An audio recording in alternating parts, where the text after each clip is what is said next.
Welcome to Sweet Life Beat Life. We hope this video helps. You open Revit and immediately set project units and create the main levels. This prevents later scaling mistakes.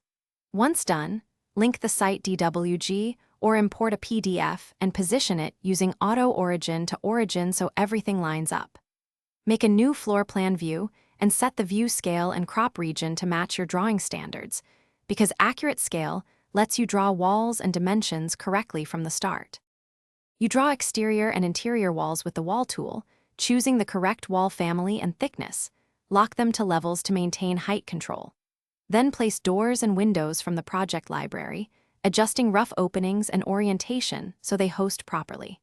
Next, add grids and room separation lines to define layouts and use temporary dimensions to place critical offsets. These keep everything parametric, so you can revise sizes without you create the floor slab by sketching boundaries or using the floor tool with correct layer composition, and then apply finishes. After that, tag rooms, doors, and windows, and build a room or door schedule to verify counts and sizes. Place views onto a sheet, adjust scales and title blocks, and export as DWG or PDF for review.